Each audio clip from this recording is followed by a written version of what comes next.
Coming up, millions of dollars is coming to Perry County for a new water treatment plant.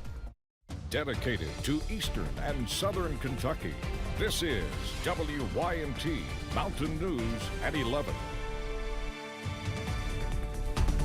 Good evening, I'm Steve Hensley. It's been more than a month since the historic flood wiped out infrastructure in several areas, and folks in parts of Perry County are still under a boil water advisory. Making matters worse, water has to be piped nearly 40 miles from the hazard water treatment plant to some communities. Today, Governor Andy Beshear and Congressman Hal Rogers announced funding for a new water plant in Buckhorn. WYMT's Keaton Hall has more on what this could mean for a region on the rebound. It's the old saying, you can see the light at the end of the tunnel. After more than a month of shutoffs and boil water advisories, a new water plant is a light at the end of the tunnel for folks in Buckhorn. They've experienced not only this time, but in the past, to no fault of their own, they've had to go days without water, then experience the boil water, then being multiple times without water. Governor Beshear announced on Tuesday nearly $9 million will be going towards a new water plant in Perry County. A big win for Hazard Mayor Happy Mambolini.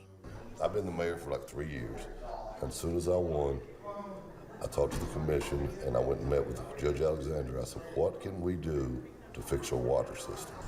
Right now, the only water plant in Perry County is in Hazard. And it's built 1949 or 1950, and it's used all day, every day, 24 hours a day. And the recent flooding pushed the system to its limit. We have more pump stations than Jefferson County in Perry County. We have 25,000 population. They have 1.2, 3.2 million, and we have more pump stations in our county than they, because our terrain's so different, we have to pump it over the mountain. While it's still years away, officials hope the new plant will help bolster the county's water system for decades to come. In Perry County, Keaton Hall, WYMT Mountain News. Certainly some big news for Buckhorn. The new plant will provide water service to nearly 1,200 homes and 19 businesses in the Coalfields Regional Industrial Park. Well, continuing to watch showers and storms diminish for many of us, but some of us still dealing with some soggy weather tonight. A look outside from our camera at London Corbin Airport.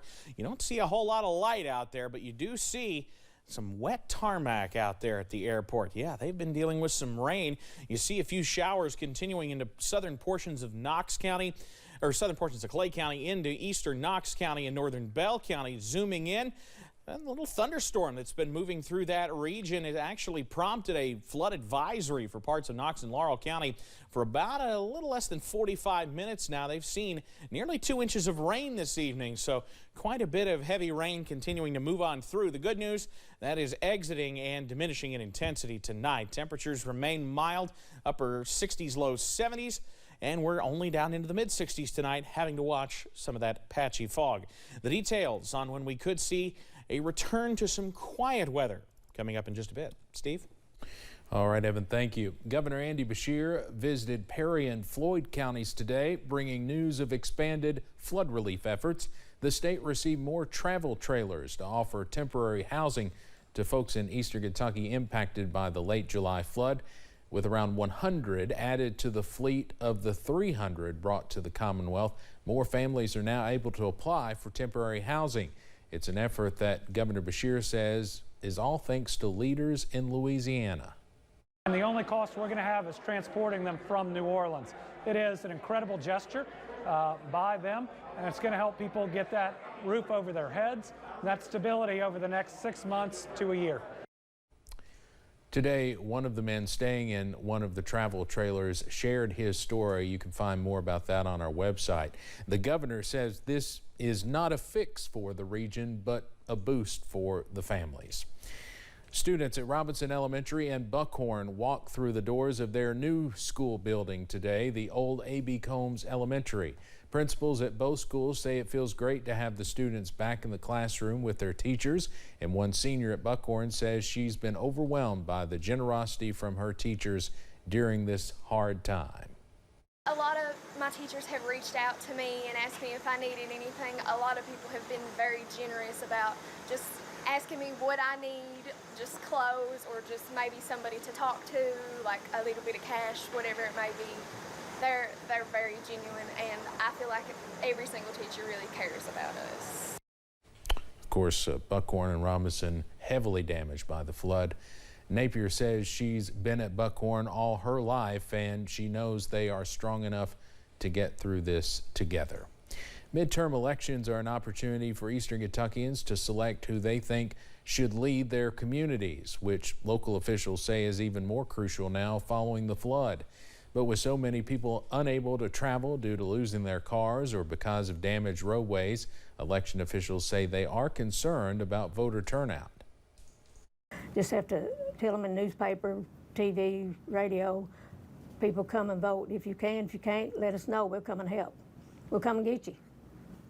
You know, I don't think that will be a problem, that we can't have someone to come and pick these people up if they want to vote. Coroner adds that voters can utilize early voting or absentee voting if they are unable to make it to a polling location closer to election time. We have more information on our website at WYMT.com.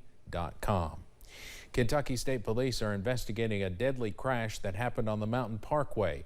It happened around the 4-mile marker of the eastbound lanes, not far from the entrance to the parkway at I-64. The Clark County coroner says a car hit a pedestrian who was killed. Investigators say the pedestrian stepped in front of a KSP vehicle being driven by an on-duty KSP employee. Parkway is now reopened. The name of the victim has not been released. Officials in Pikeville are reminding folks to stay safe around school buses. Officials with Pikeville Independent Schools and the Pikeville Police Department say it's important that drivers know when to stop when a bus picks up or drops off kids before and after school.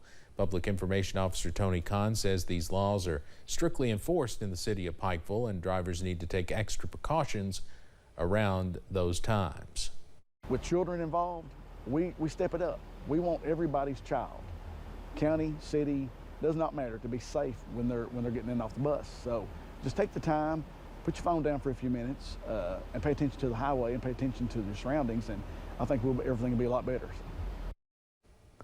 Pikeville Independent Schools Transportation Director Chris McNamee added that he understands folks may be in a hurry, but the safety of a child is much more important. The summer travel season is slowly coming to an end, but experts say fall travel could be just as busy, especially around Thanksgiving. Those with AAA say gas prices are dropping, and if we do not see any major issues with the weather or any other factors, gas prices could continue slowing down. At the end of August, they dropped way back down to under the $90 mark. Right now, it's trading around mid to higher $80 a barrel. If you do plan on taking a fall trip by plane, make sure you give yourself enough time before you need to be at your destination in case your flight is canceled. We've all felt the sticker shock when you open your monthly electric bill and you see the price. Some counties in our region feel it more than others.